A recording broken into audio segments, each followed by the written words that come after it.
Very good. It is time to start. So we will talk about melanoma, then we'll get into the genetics of behavior and behavioral disorders. And we're going to see that there's a lot of disagreement on the role of genetics and behavioral disorders. The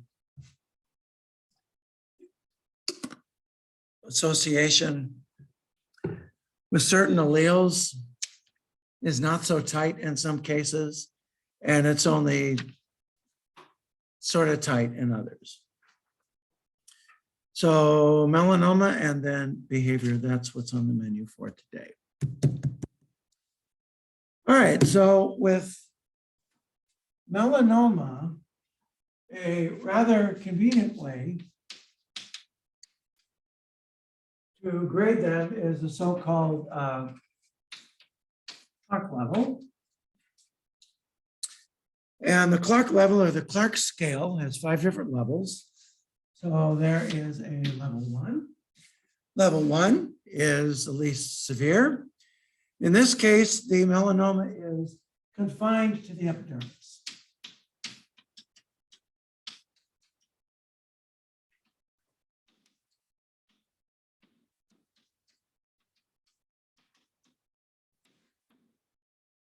Just the top layer of skin, pretty easily excised. Level 2, the melanoma has invaded the dermis, but just the upper part of the dermis. So you might remember that where the dermis connects with the dermis goes like this, and the epidermis goes like this, and then the dermis goes like this, and then the epidermis goes. So the connection is kind of like this. So that top of the dermis is called the papillary dermis. So the melanoma has invaded just the uppermost part of the dermis, the papillary dermis.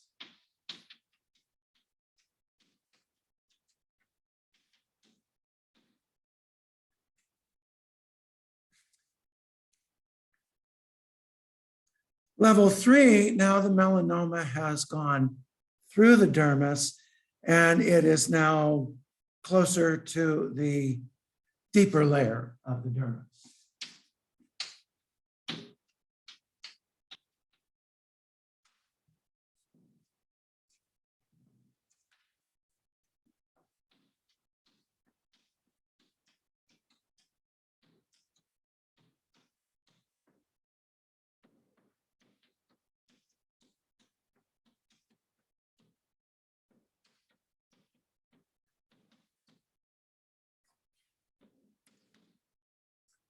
Clark level 4, the melanoma has now gone almost to the bottom of the dermis, the so-called reticular dermis.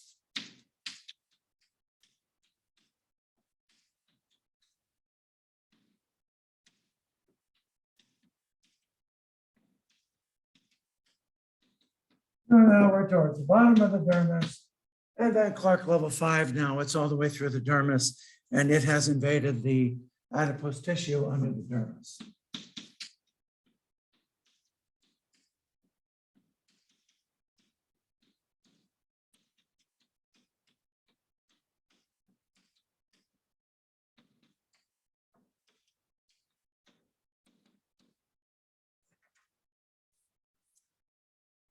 So this staging system is pretty convenient.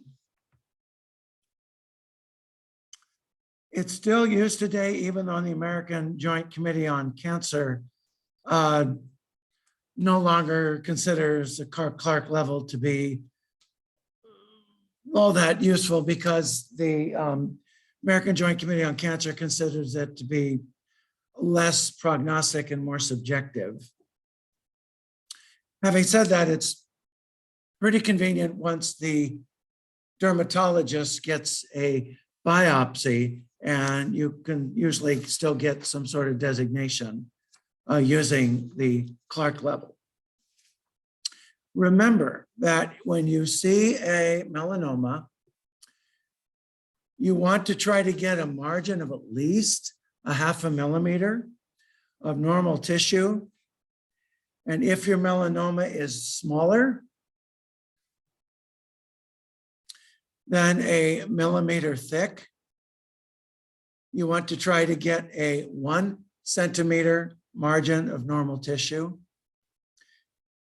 And then if your melanoma is larger than a millimeter thick, you want to try to get a 2 centimeter margin of normal tissue. That's usually the way the excision is done. So to stage the melanoma, you're going to use the very typical TNM system. This is a system you will get some familiarity with in your later classes. So that T part of TNM asks, here looks at tumor size.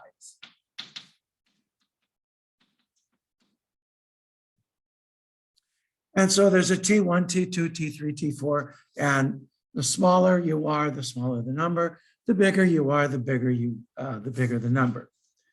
So with melanoma, anything bigger than 4 millimeters is a stage 4.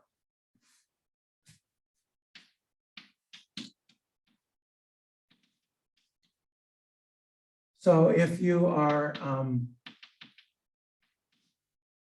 bigger than 4 millimeters, you're stage 4. Stage 1 would be essentially anything less than or equal to 1 millimeter.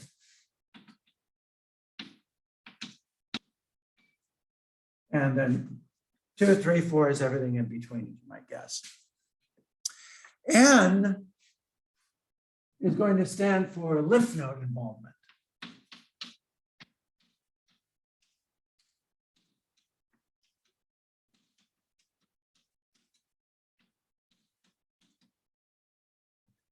Lymph node involvement. And this is either a N0 or an N1, 2, 3, 4.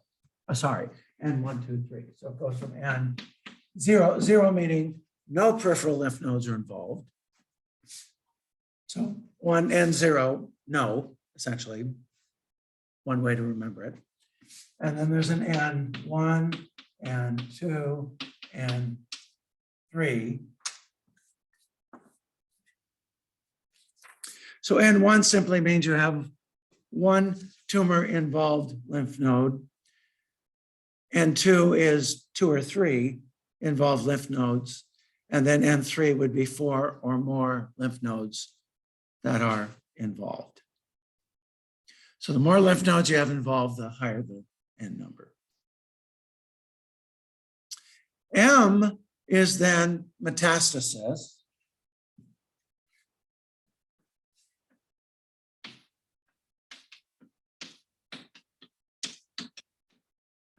And there's an M0 and an M1. M0 means no metastasis has been detected. M1 means there is evidence of metastasis. When we talk about metastasis, we're talking about tumors growing some distance from the original tumor.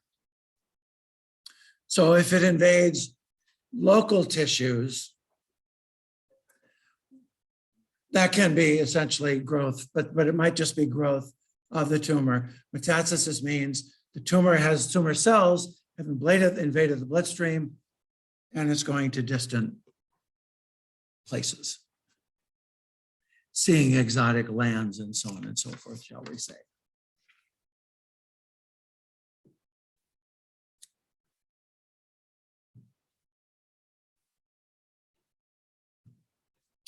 So this T and N and M classification, that's the one that is endorsed by the American Joint Committee on Cancer. That's the one that's usually used for most tumors.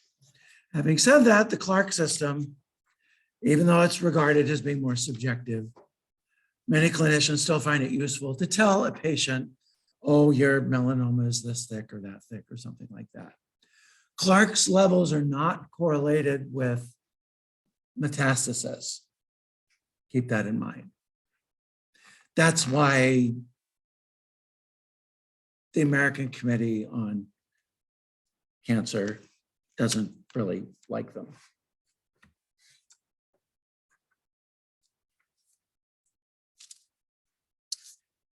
So having said that, once a melanoma has been detected, you want to make sure that regional lymph nodes are surveyed, are biopsied.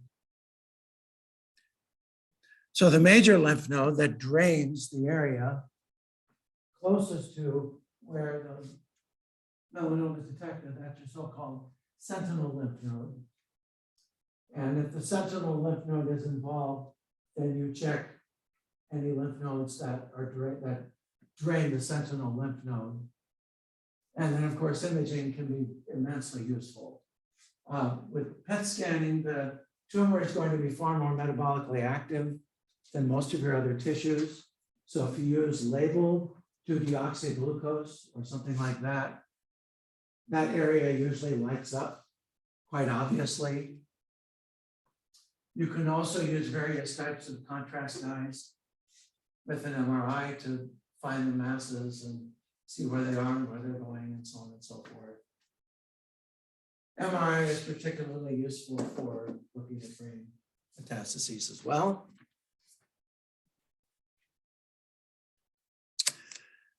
Because the tumor is very dependent on glycolysis, the mitochondria of tumors, they grow very quickly. Their mitochondrial DNA tends to get shot to heck. So their mitochondria are not very healthy.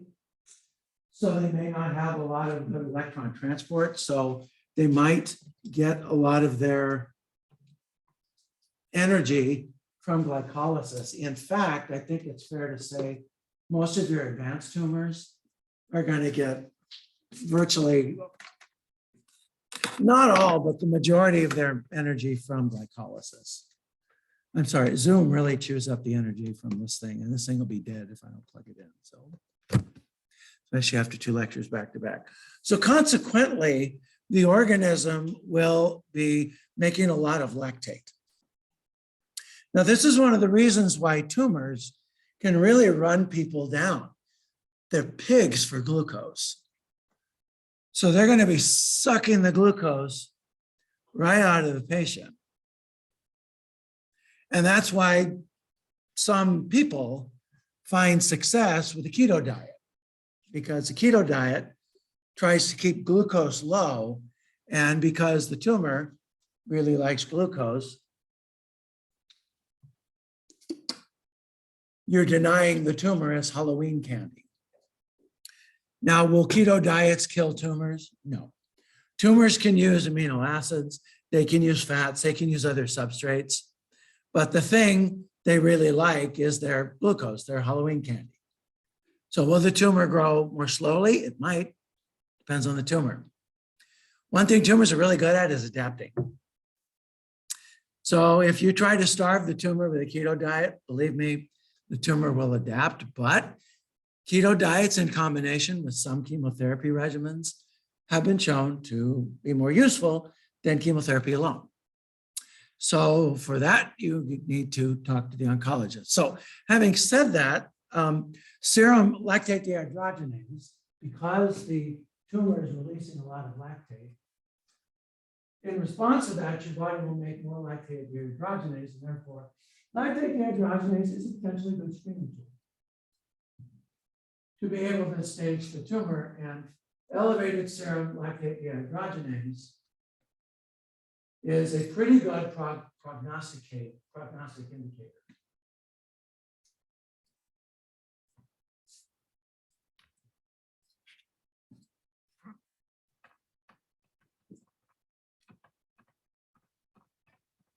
Sometimes lymph nodes, particularly primary lymph nodes, may ulcerate in response to the tumor load inside them.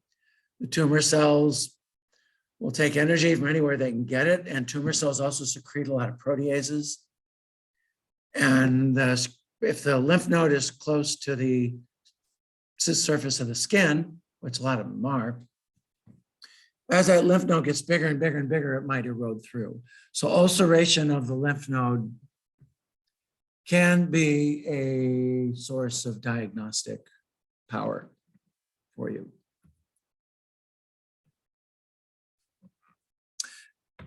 So if you have a tumor essentially that is in stage 1, you want to remove it.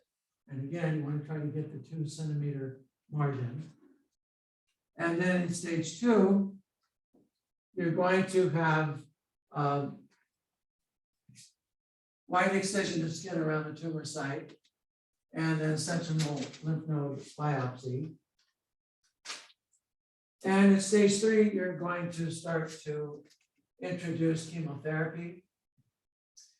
Alpha interferons can increase the disease-free survival. They don't affect overall survival. So a little bit of debate on the use of that. So at stage 3, you're going to use the same surgical technique you used with stage 2. And then with stage 4, you now start to bring out the chemotherapeutic agents. There are agents that are pretty general. And so these 2 agents here, the carbazine and temozolomide, are 2 general anti-cancer drugs. Nowadays, it's very clear that immunotherapy is very effective against melanoma and are also better tolerated in some cases. So ipilimumab is one. We've talked about some of the others, pembrolizumab, nivolumab. These are agents that will either target PD-1. PD-1 is a molecule expressed on tumors to tell T cytotoxic cells to leave it alone. If you block PD-1, now the T cytotoxic cell recognizes the tumor as foreign and attacks it and kills it. And then ipilimumab is going to target this molecule here that's also expressed on tumors, anti-cytotoxic T lymphocyte associated protein 4. This antibody, ipilimumab, will block this. And once again, the tumor makes this to tell the immune system to leave it the heck alone. By blocking these now, you sensitize the immune system against the tumor. That's why it's called immunotherapy. The antibodies themselves don't actually hurt the tumor, but these molecules that the tumor makes to hide from the immune system are essentially, you take the sheep's clothing that the wolf is wearing and you rip the sheep's clothing off, and then the wolf hunters, the T cells, will come and attack it and kill it. And the survival now with immunotherapy is 3 to 4 times what it was in the past. This is proving to be remarkably effective. A lot of the advances that have been made in cancer research have been against blood-based cancers. Solid tumors are much harder to treat. And so this is really one of the first advances against solid tumors that's really hit pay dirt, so to speak. So immunotherapy is going to be something you're going to read and see a lot about. And if any of you get into oncological nursing, or if any of you become nurse practitioners who deal with cancer patients, you'll use immunotherapy in your practice for definite sure.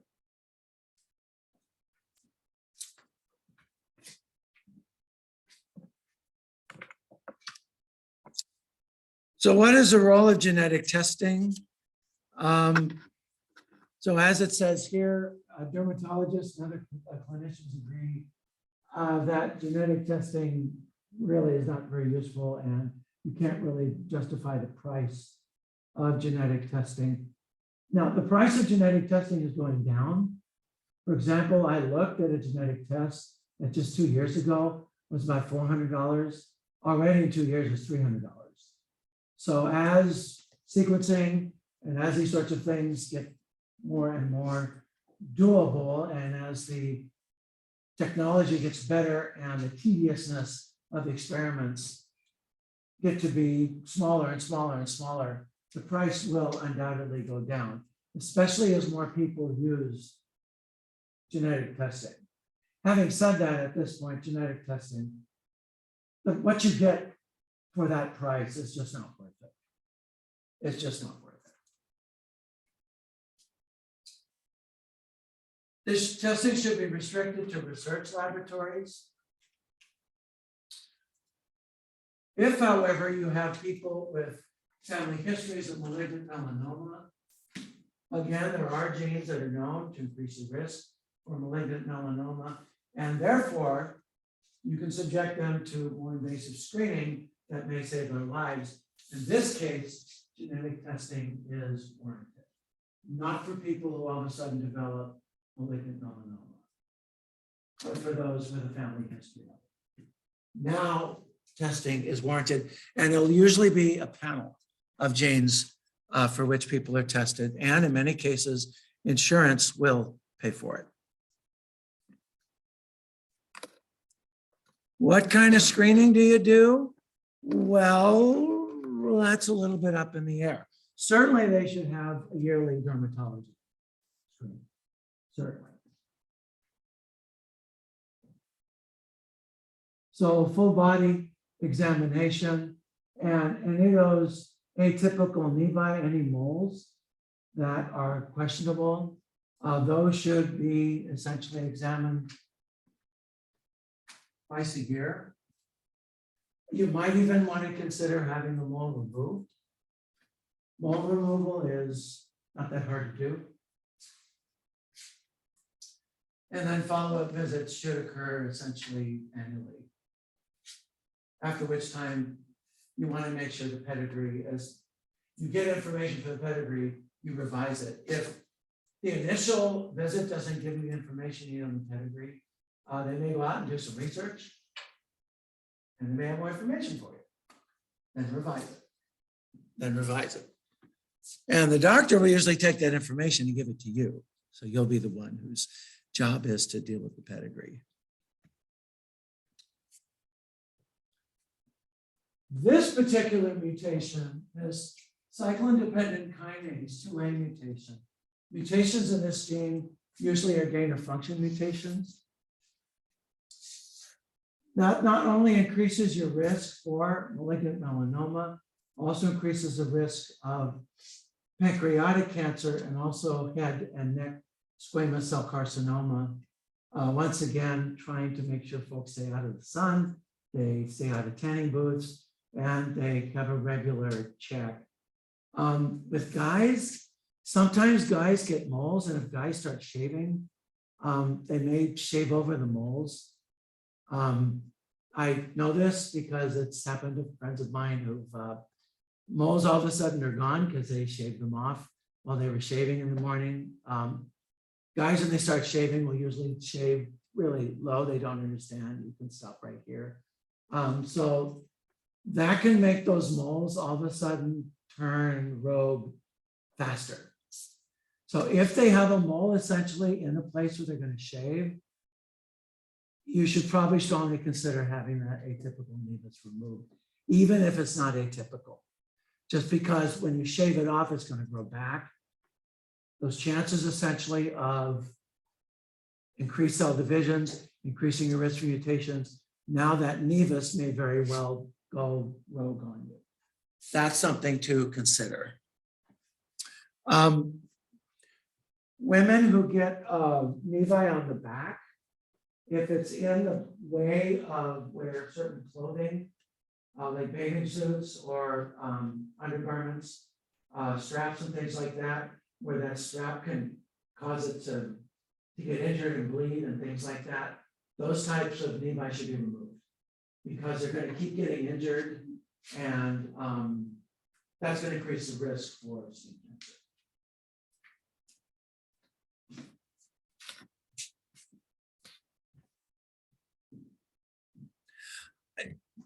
When you go get to a dermatologist, you get checked essentially head to toe. If you're doing family medicine, that might very well be your job. And young girls are going to be much more comfortable with you doing it than with, say, a male doctor doing it. So that's a chance for you to step in. And if the young lady says, can I please have her do it? You perk up and say, yeah, of course, of course. Now, if you see something and you're like, doctor needs to look at this. Okay, then cover her up and isolate it and say, doc, check this out. This looks, I'm not too sure about this. Then it's a nice chance for you to advocate for patient rights. So if you get genetic testing and the genetic testing essentially shows that someone might very well have a high risk for malignant melanoma, patient education is really the thing that's going to save a life. That's also the case if they have a strong family history, familial malignant melanoma, or if they have the very fair skin, red hair, freckles, so on and so forth. They should have an annual dermatology exam and self-exam, and like we said before, sun protection and patient education, which again will be your job, will be really key to making sure their lives are saved. Okay, so summary in this case, the sporadic melanoma is the most common, but familial melanoma does occur. Melanoma goes through a pathway. Some people have a head start on that pathway, especially if you have atypical nevi or something like that. If there's a family history, they have a head start on that pathway. They're at risk. They need to be educated. They need to be screened. Head to toe examination of their skin, scalp, and nails as well. I think in fundamentals, a scalp exam is something you'll learn to do. Some chaps, of course, don't have a lot of hair, in which case the scalp exam is really easy. If you have someone with thick hair, then a scalp exam is quite necessary. If any of you get into nursing in the schools, scalp exams are something that are often done. One, check your head lice. Two, sometimes for abuse. The person abusing them will actually whack them in the head because they know that the hair will hide the bruises. That's why as a nurse, you have to, kind of a gross subject, but you're going to be healthcare professionals. This is where you guys are going to live. Checking the scalp actually is going to be pretty important. You suspect the kid's being abused, that's one of the places you have to check for bruises and blood blisters and things like that. And some resources if you're interested in reading up more on this. Any questions on melanoma treatment, melanoma in general, familial melanoma, skin cancer in general, yada, yada, yada, blah, blah, blah. And the punchline is, nope. Then let's go to behavior.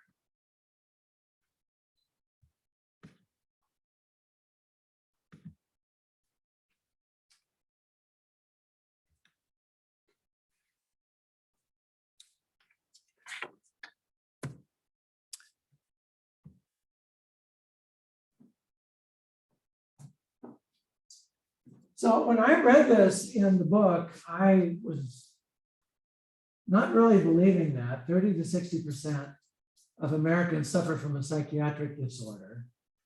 I think if you stretch that to people who temporarily undergo some sort of depression in their life or something like that, so short term, then I can believe 60%, sure. I think everybody has periods of time where they experience loss of some sort, where they experience personal failure of some sort. They'll get into a bit of a funk for a bit, and then they eventually come out of it. I can believe that. 60%, yeah. And then if you add with that substance abuse disorders, okay, I think I can buy that number. When I first read that, I was like, I'm not sure I buy that. So I looked up some other stuff, and if you add part-time stuff and then the substance abuse, yeah, it gets up to 60%, I think, pretty easily. So so-called major mood disorders, that's a really, really, really, really broad classification. So that will include major depressive disorder. That will include things like GAD, generalized anxiety disorder. It will include bipolar disorder. It might also include other types of mood-based disorders that might affect your ability to think through things, oppositional disorders, things like that. It will include probably several other things as well. If any of you end up doing psychiatry and you'll do a psychiatry rotation, you'll see that in many cases with many psychiatric conditions, comorbidities are very common. And one of those comorbidities that can be very common with certain psychiatric disorders is substance abuse. That might make intuitive sense. When you have someone who has a mood disorder, they just can't get where they're feeling right, so to speak. So they, excuse the expression, self-medicate. And so people with mood disorders are at higher risk for substance abuse.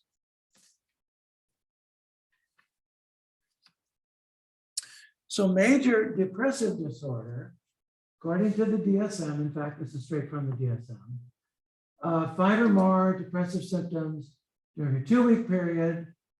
And this is severe enough to represent a change in previous functioning. This is not, oh, I feel really awful. Oh, I'll go to work today and I'll just tough it through. No, this is, you're feeling really off, so blue that you just want to stay home. You don't take pleasure in any sorts of things that you used to do. You have a depressed mood, anhedonia, that means, anhedonia. So think hedonism, anhedonia, you don't take pleasure in things you used to normally take pleasure. You might have taken pleasure, say, in reading or sewing or walking the dog or kayaking or playing golf or running or playing tiddlywinks or whatever. And now you just kind of, you look at your running shoes and you say, no, too blue, too depressed, too whatever. And this episode is not due to anything else. No sort of psychotic condition, schizoaffective disorder, anything like that. No sort of mania, hypomania, so it's not due to bipolar disorder. That's MDD, major depressive disorder. Now, major depressive disorder can be moderate, can be mild, and it can be severe. Mild and moderate major depressive disorder. It's not uncommon for people to deal with that themselves, to deal with talking to other people, to deal with friends, and then just really try to pull themselves up by the bootstraps with the help of some friends and to come out of it.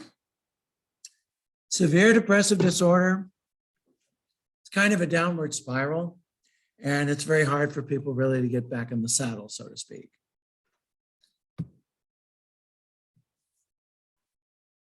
So with this major DSM definition, that would be a major criteria. You then have to have at least 4 of these other minor criteria.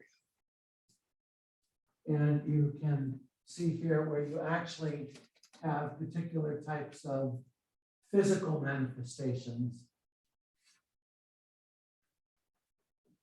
Significant changes in appetite, significant changes in sleep, fatigue, inability to think, concentrate, indecisiveness, recurrent thoughts of death or suicide, suicidal ideation, suicide attempt or planning or what have you, so on and so forth.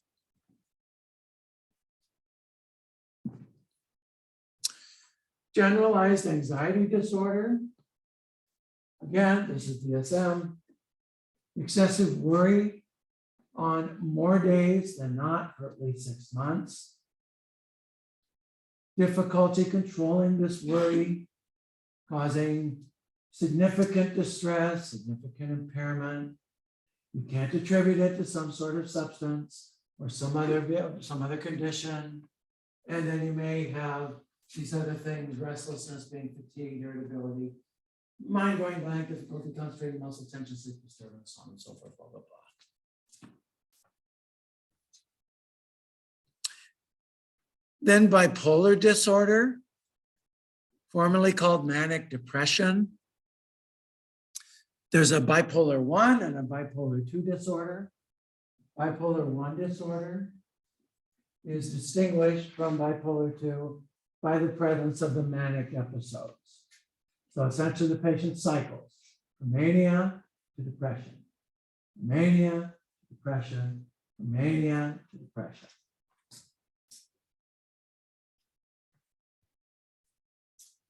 Bipolar 2 will have so-called hypomanic episodes, but they're not severe enough to be called mania.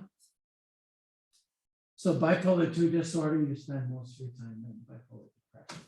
Bipolar depression, very different than major depressive disorder. Medications that work for major depressive disorder do not work for bipolar disorder.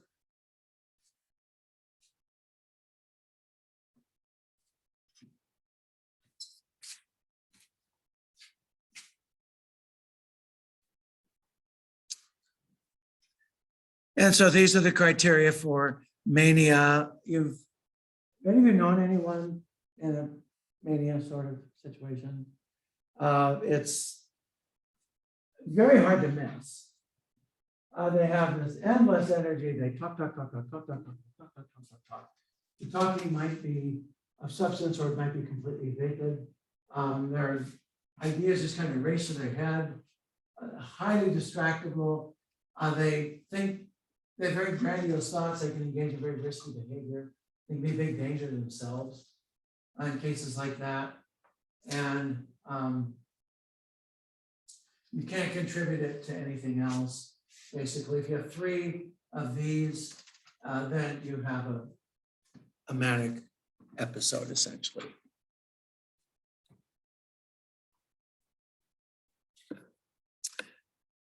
Substance abuse disorder, mild, moderate, severe.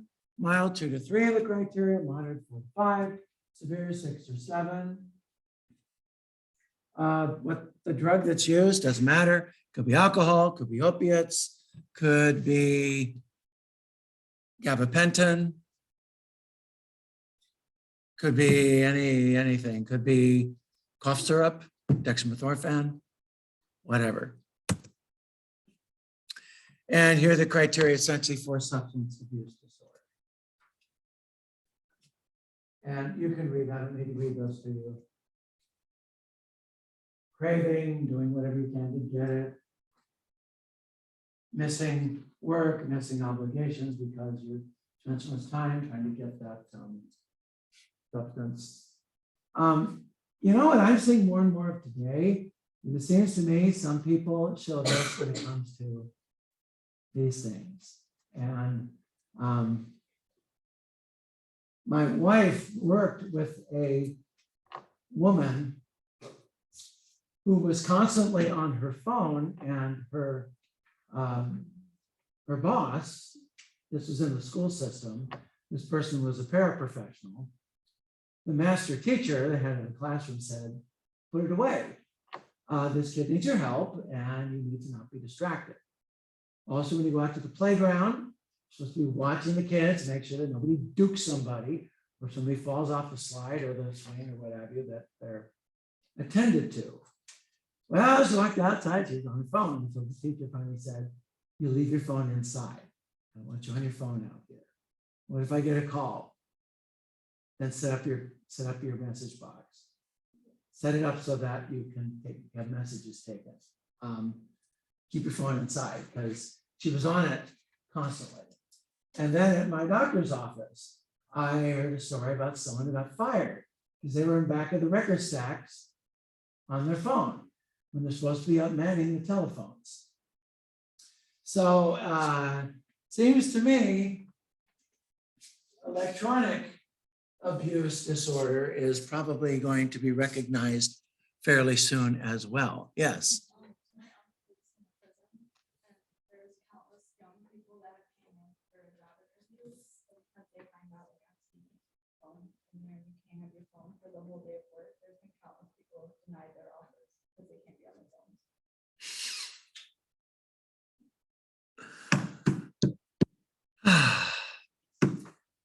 Need I say more? Need I say more? So where are we when it comes to genetic testing and mood disorders and what have you? There are certain alleles that show correlation with certain mood disorders. If you have these certain alleles, your tendency to have these mood disorders is higher. Doesn't mean you will have these mood disorders. No. No. Does it predict the severity of the mood disorder? No. So how useful is genetic testing? That's a big question mark. It's a debate. So the majority of the genetic testing in behavioral health has tried to look at particular, they're called single nucleotide polymorphisms. And these are changes in a single base within the gene that seem to correlate with whether or not you will have a mood disorder or be at increased risk for substance abuse disorder. So this is still a fairly new field. However, people have been hammering at this one for a while. So here are some genes that seem to be involved with certain types of mood disorders and certain types of substance risk for certain types of substance abuse disorders. So you'll notice two of them are dopamine receptors. So DRD2 is the D2 dopamine receptor. DRD4 is the D4 dopamine receptor. And then SLC6A2 is a serotonin uptake transporter. And there are certain tables in your book that tell you essentially what the heritability is. And by the way, those numbers that are in your book, that's a mean essentially from a range. Because different studies have produced different percentage of heritabilities. So these genes seem to be associated with alcohol, opiate, and nicotine abuse. Does everyone who have those alleles abuse these substances? No. Are there people who abuse these substances that don't have those alleles? Yes. But on the average, folks who possess those alleles tend to have a higher risk of abusing nicotine, opiates, or alcohol. Now we know that serotonin and dopamine neurotransmission plays a role in the reward systems in your brain that affect mood and affect impulse control. So to some extent, it shouldn't be surprising that alleles in those particular genes correlate with mood disorders or with certain types of substance abuse disorders.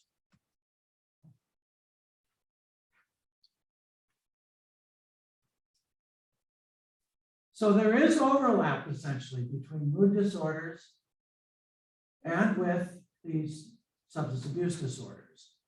That might explain why you see common comorbidities between the two. Now, the fly in the ointment is bipolar disorder. People have looked long and hard at bipolar disorder. If it's going to show some overlap, its overlap seems to be with major depressive disorder. And the one gene that seems to contribute to GAD is this one, which is an acetylcholine transporter in the brain. So people who have certain alleles of this acetylcholine transporter gene seem to be at increased risk for general anxiety disorder. Does everyone with that allele suffer from GAD? No. Does everyone who gets GAD have mutations in that gene? No. So once again, a little bit dissatisfying, but it's the nature of behavior. Behavior is complex. What sort of things influence behavior? Environment. Does your upbringing influence it? Mm-hmm. Oh yeah, a lot, a whole lot. How about the choices you make? Can that influence your behavior? Yes. Yes. Any of you seen the Star Trek film Nemesis? So remember, in Nemesis, Picard meets his clone, played by a very young Thomas Hardy, one of his first films, I think. It was clear from that movie he was going to be a star. He was so good in that movie. And Thomas Harding essentially is this person who genetically is exactly like Captain Jean-Luc Picard, whereas Picard is a person of decency and honor and duty. Tom Hardy's character, the clone, all he wants to do is just, he wants to burn it all. He wants to burn everything, he wants to destroy everything. He's mad. He's mad at the world. He's mad as heck and he's not going to take it anymore. So there's this gigantic ship with this weapon that can literally wipe out any life in the solar system. And the theme of the movie seems to be, yes, your genetics is an important part of who you are. One of the most important things that molds who you are your choices. And I don't know if any of you like Star Trek or not, but even if you're not Star Trek, watch that movie. It's a very good movie. It's an old movie. It's called Nemesis. With Patrick Stewart as Captain Jean-Luc Picard and the very young Tom Harding as his clone.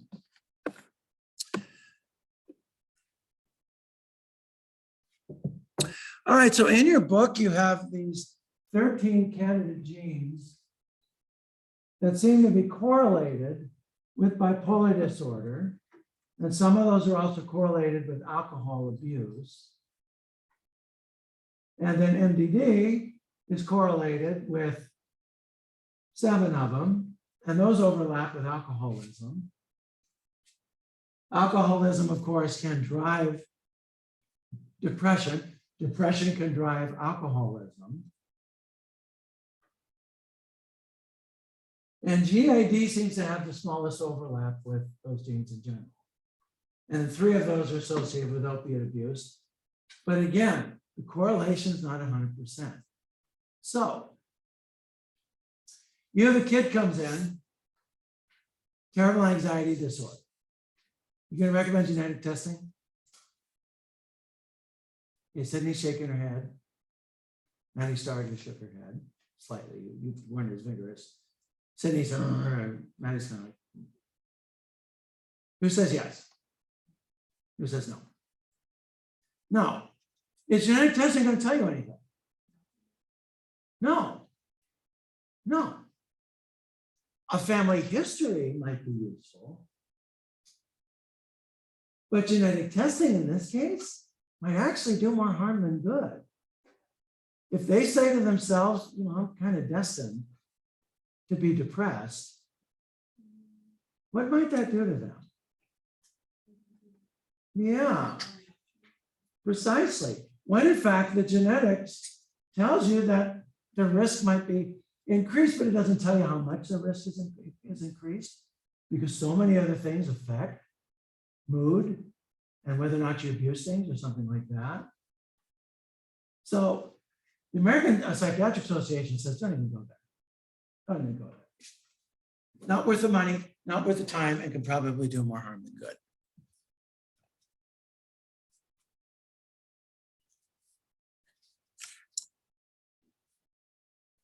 So behavioral health problems are pretty difficult to treat. When you deal with these sorts of things, the patient needs to be under the care of a competent mental health professional. Those of you who have an interest in mental health, because of the gross shortage of psychiatrists, mental health nurse practitioners are getting more and more responsibilities for managing medication of patients and what have you. Because substance abuse often is accompanied by mood disorders. Usually people with mood disorders tend to be screened for substance abuse as well. And also people with mood disorders are usually also educated for possibility of substance abuse. Also, if you have a patient with a mood disorder, this is pretty important. If they're prescribed substances that are potentially quite addicting, those patients need to be followed rather closely. Watch them for drug-seeking behavior. Also alert the pharmacist to go into the system and see if they're trying to get prescriptions from other pharmacies under the names of other physicians. All right, so summary of all this. Mood disorders affect between 30 to 60% of Americans. They're hard to treat. There's a genetic link, but their heritability varies. And so genetic testing is really not of a whole lot of use.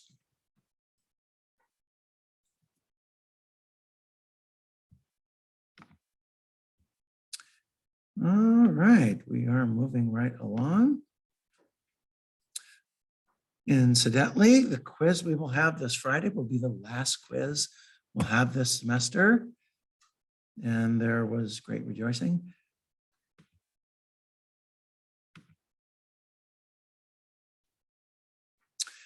Pharmacogenetics.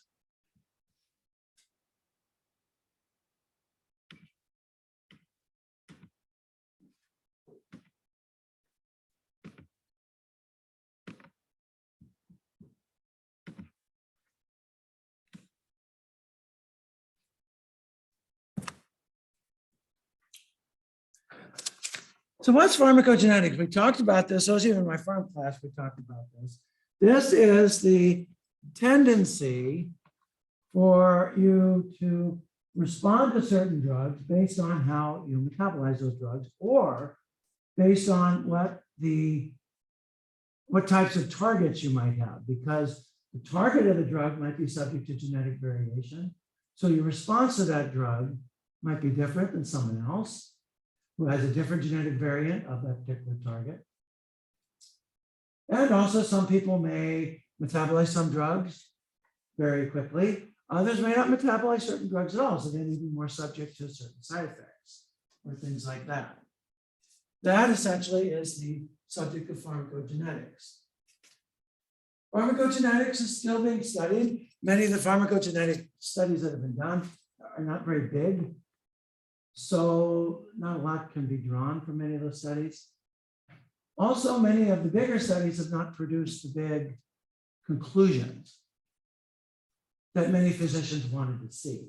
Consequently, there are limitations to pharmacogenetic testing, and so not a lot of physicians will recommend it nowadays because of the disappointment that's been revealed in certain large clinical studies.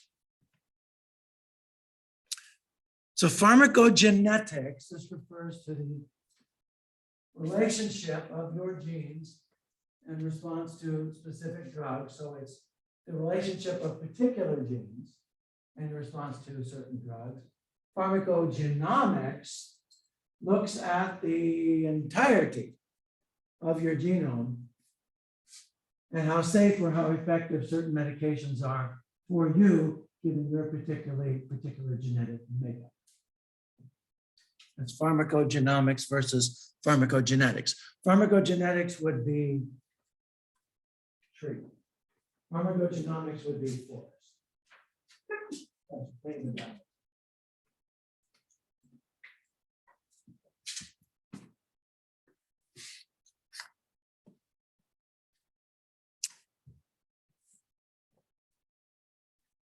So back in about 2010,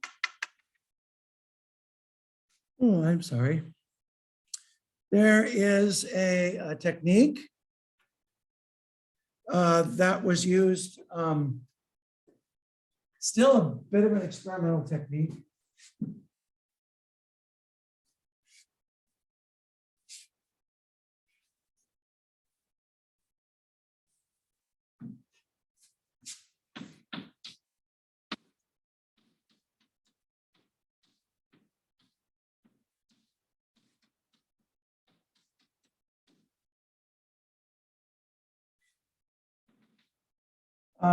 Transmagnetic, let's see, that stands for something. I can't remember what it is. So this technique essentially uses a magnetic field, and you take it's just two things that create a magnetic field. You put them essentially on either side of the patient's head. You can also use electrodes sometimes to generate fields in a different part of the brain. And you put a magnetic field across the patient's brain, and then you ask essentially, do they have changes in mood? Now I remember what it means. It just took me a little while.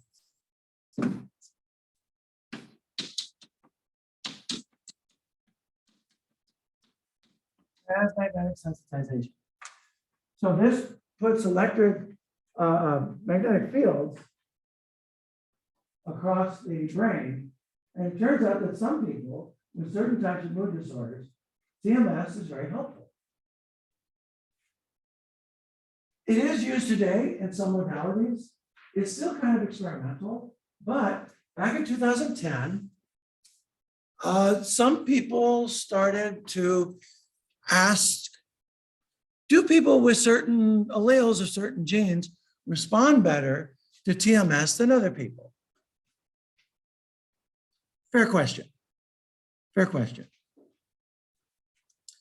Well, it turns out that people with certain alleles of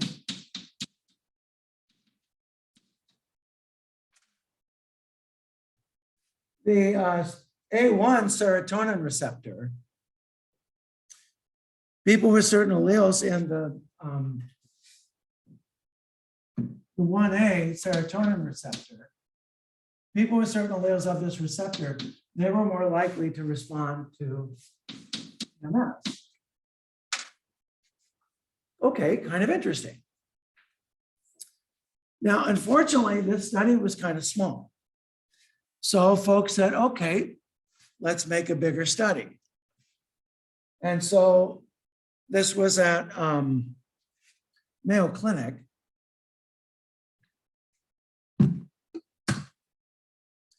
So they went out and they found these psychiatric patients with mood disorders, and they genotyped their serotonin 1A receptor gene. And then they took these people and they gave them TMS and they asked, does TMS improve your mood? And the answer from that big study was, well, kind of. So people with certain alleles did get better, but they didn't get a lot better. And then people started asking, okay, what about certain cytochrome P450 enzyme genes? Since these drugs are metabolized by cytochrome P450s, can we genotype them and then figure out whether or not they'll have bad side effects, or whether the drugs get chewed up a lot and so the drugs won't work? Can we do that? And that was the next leg, essentially, in pharmacogenetics. And since we're out of time, that's essentially where I'll leave the story.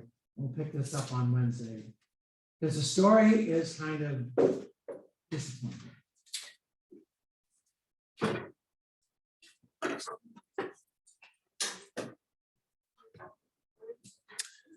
Okay, Steph, that's all for today. I'll see you on Zoom or in person on Wednesday, okay? Thank you. You're very welcome.